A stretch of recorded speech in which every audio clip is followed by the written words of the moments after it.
باتیں کر رہے ہوتے ہیں، کسی طرح کے بچوں کے ساتھ جو بچے معصوم ہوتے ہیں، جو 2-2.5 سال کے، ابھی انہوں نے گندم کھانا شروع نہیں کی اور بولنا شروع نہیں کیا، جب وہ روٹی کھانا شروع کر دیتا ہے بس آنکھوں کے اوپر حجاب ڈالنا شروع ہو جاتے ہیں۔ جب وہ دنیا کی باتیں شروع کر دیتے ہیں، بابا چھوٹے چھوٹے لفظوں کے ساتھ فکرے بننے شروع ہو جاتے ہیں، دنیا کی باتوں کے اندر وبا ہے۔ تو جو بچہ 2 سال کا ہوتا ہے وہ اللہ کے ذکر میں ہوتا ہے، حضور علیہ الصلاۃ والسلام کے ذکر میں ہوتا ہے، ماں باپ کے لیے دعائے مغفرت کر رہا ہوتا ہے۔ 2 روایتیں آتی ہیں، ایک ہے 12 ماہ، ایک ہے 2 سال تک بچے کو نہ مارو،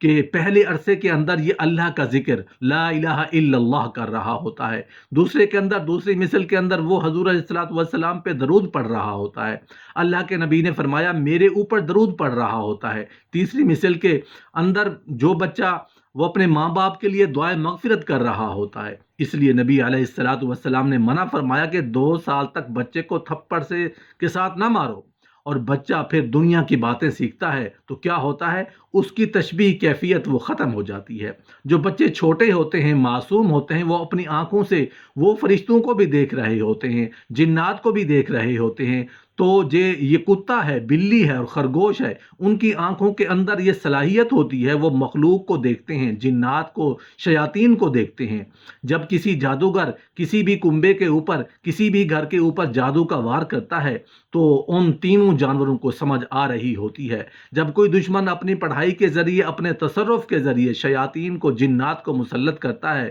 تو جب وہ بلائیں مصیبتیں کسی گھر کے اوپر امڈ آتی ہیں، تو جب بلیاں ان کو دیکھتی ہیں کہ اس گھر کو تباہ کرنے کے لیے کھڑے ہیں، تو بلیاں ان کو دیکھ کے روتی ہیں اور اہل خانہ کو متنبہ کرتی ہیں کہ قرآن کی طرف لوٹ آؤ، اللہ کے ذکر کی طرف لوٹ آؤ، حضور کی غلامی کی طرف لوٹ آؤ، تمہیں معلوم نہیں ہم وہ دیکھ رہے ہیں جو تم نہیں دیکھ رہے۔ چند لمحوں کے بعد، چند گھنٹوں کے بعد، چند دنوں کے بعد تمہارے گھر پہ کیا قیامت ٹوٹنے والی ہے، تمہیں معلوم نہیں۔ اللہ دیکھیں کتنا رحیم ہے، آنے والے حالات کے بارے میں تمہیں بتا رہا ہے، اور ہم کس پہ لگے ہوئے ہیں؟ فلموں کے اوپر، ڈراموں کے اوپر، ناچ گانے کے اوپر موج مستیاں ہو رہی ہیں۔ بلیوں کو بھگا دیا، مار دیا، اسی موج مستی میں، کوئی پریشانی نہیں، کوئی سیکھا نہیں۔ اور کہا بھی تو پھر اگر ہمسایوں کی چھت پہ بلیاں رو رہی ہیں تو کہا جی انہوں نے رکھی ہوئی ہیں، یہ گوشت ڈالتے ہیں، یہ دودھ ڈالتے ہیں، یہ آ جاتی ہیں۔ اللہ نے ایسی مت مار دی کہ اللہ نے اب پیغام بھی بھیجا ہے لیکن اس پیغام کا کوئی اثر نہیں دیا جا رہا۔ بلی کے رونے کی ایک اور وجہ بھی ہے کہ جادو ہوا، دشمن نے وار کیا، اس نے شیاطین کو بھیجا، جب شیاطین، جنات آئے گھر پہ حملہ کرنے کے لیے، جب وہ حملہ کرنے کے لیے تیار ہوئے تو بلیوں کو جب نظر آیا تو انہوں نے اس آفت کو دیکھ کے رونا شروع کر دیا، اور ان کے گھروں کو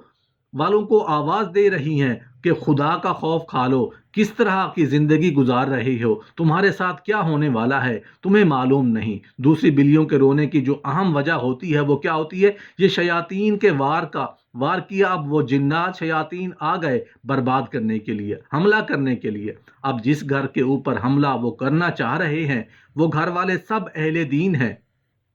اہل ذکر ہیں، صوم و صلات کے پابند ہیں، گھر میں قرآن و سنت کا ماحول ہے، حضور کی غلامی والا ماحول ہے۔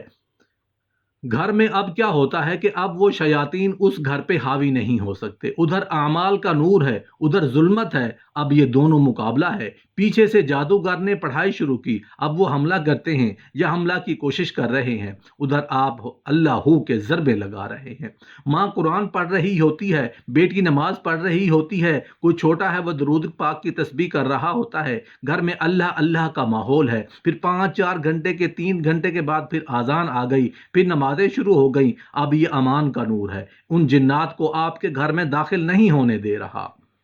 اب ادھر سے اعمال کا نور نکل رہا ہے، یہ جنات کھڑے ہیں، اب یہ جنات دونوں کے درمیان پس رہے ہیں۔ ادھر اعمال کا نور ہے، ادھر شیطانی طاقت ہے، یہ جنات ہیں، یہ درمیان میں پس رہے ہیں، شیاطین مر رہے ہوتے ہیں مقابلے کے اندر۔ تو ان کو مرتے ہوئے اس جنگ کو دیکھ کے بلیاں روتی ہیں۔ اللہ کرے کہ یہ دونوں صورتیں ہوں جو عوام کو تو سمجھ نہیں آئیں گی، نہ تو بلیاں بتائیں گی ہم کیوں رو رہی ہیں۔ اب بلی کسی کی جدائی میں بیٹھ کے تو نہیں رو رہی، یہ تو ہمیں سمجھ نہیں آئے گی، وہ تو جو صاحب نظر آئے گا اسے ہی معلوم ہوگا کہ اس وقت وہ رو رہی ہیں تو اس کے کیا معنی ہیں۔ یا جس کو اللہ نے یہ طاقت دی ہے وہ بلیاں جو وہ سمجھتے تو ایسے حالات کے اندر فوراً صدقہ خیرات کرو، بلکہ جب صدقہ کیا جاتا ہے تو جنات کی طاقت یوں ٹوٹتی ہے جیسے وہ عرش سے فرش پر آ گیا۔ موسیقی ہو، گالیاں ہوں، غیبت ہو، چغلی ہو، بہتان ہو، لڑائی جھگڑا ہو، تو شیاطین زمین سے اٹھتے ہیں، فرشتے اٹھتے ہیں، عرش پہ چلے جاتے ہیں، اتنی طاقت انہیں ملتی ہے۔ صدقہ اور اللہ کا ذکر انہیں عرش سے کہاں کے لے کے آتا ہے؟ فرش پہ۔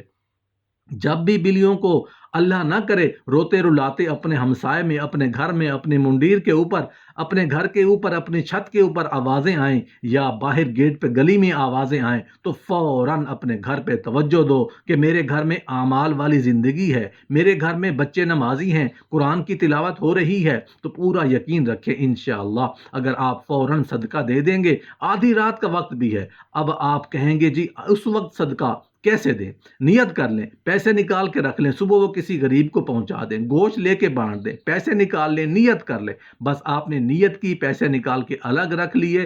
میں نے وہ صدقہ دینا ہے، انشاءاللہ فوراً عرش پہ پہنچا ہوا شیطان دھڑام سے نیچے فرش پہ آ گرے گا۔ بلیوں کا رونا یوں بند ہو جائے گا، اور اگر گھر میں بلیاں روتی ہیں اور آپ نے اپنی زندگی کے اوپر اپنے اہل و عیال کی زندگی کی طرف توجہ کرتے ہیں، نہ قرآن ہے، نہ نماز ہے، نہ ذکر و اذکار ہے، تو پھر تیار ہو جاؤ، یا گھر میں کوئی بندہ مرے گا یا کوئی ایسی مصیبت آئے گی جو سارے گھر کو جو ہے وہ ہلا کے رکھ دے گی، یا کوئی ایسی بیماری آنے کو ہے جو سارے گھر کو ہلا کے رکھ دے گی، کسی کی موت ہو جائے گی، گھر اجڑ جائے گا، جادو میں پھنس جائیں گے، 15-20 سال ذلیل و خوار ہوتے رہیں گے، نسل پوری تباہ ہو جائے گی، اور اگر شیاطین مسلط ہو گئے تو ویسے ہی پورے کے پورے گھروں کو بہرا روی کے اوپر ہی لگا دیا ہے۔ ان کو مزید آگے بڑھا دیں گے تو کہنے اور بتانے کا مقصد صرف اتنا ہے کہ اللہ والو جب بلیاں رو رہی ہوں، بلیوں کا رونا بے مقصد نہیں ہوتا، اس کی کئی وجوہات ہوتی ہیں، لیکن جو میں نے تشخیص کے حوالے سے آپ کو بتائی ہیں وہ صرف 2 وجوہات بتائی ہیں کہ بلیوں کے اندر خداداد صلاحیت ہوتی ہے، وہ شیاطین کو، جنات کو دیکھتی ہیں، یہاں تک کہ قبرستان کے اندر جو بلیاں ہوتی ہیں جب مردے کو عذاب دیا جا رہا ہوتا ہے، فرشتے آ جا رہے ہوتے ہیں، وہ اس کو بھی دیکھ رہے ہوتے ہیں۔ اس لیے اللہ کے نبی علیہ الصلاۃ والسلام نے ارشاد فرمایا کہ اگر میں تمہیں بتا دوں کہ مرنے کے بعد جب تم قبر میں اتارتے ہو تو مردے کے ساتھ کیا ہوتا ہے، تم اپنے مردے کو دفنانا چھوڑ دو گے، اور اگر اللہ ہمیں آنکھیں دے دے جو بلیوں کے پاس صلاحیت ہے، وہ والی صلاحیت ان آنکھوں میں ڈال دے، تو اللہ والو ہم قبرستان میں مردے دفنانا تو دور کی بات، ہم قبرستان سے گزریں گے بھی نہیں۔ کیوں؟ ہمیں وہ نظر آئے گا، تو یہ بھی اللہ کی رحمتوں میں سے ایک رحمت ہے کہ اللہ نے ہماری زندگی کو آسان کیا ہوا ہے، حجاب ڈال دی ہیں۔ اس لیے کبھی بھی بلیاں روئیں چھت پہ، محلے میں، جس کی آواز آپ کے کانوں تک آ رہی ہے، گھر میں آ رہی ہے، کیا کام کر رہے ہیں؟ اپنے گھر کو دیکھنا ہے، اپنی ذات کو دیکھنا ہے، فوراً اعمال والی زندگی، توبہ استغفار کی کثرت کریں، ساتھ میں صدقہ دیں، انشاءاللہ ایک آدھ دن میں اللہ اس بلا کو ٹال دے گا۔ اور اگر گھر میں پہلے ہی اعمال والی زندگی ہے، اس پہ اللہ کا شکر بھی ادا کریں، اللہ سے دعا مانگیں، صدقہ دیں، دونوں کام دونوں صورتوں میں کرتے رہیں۔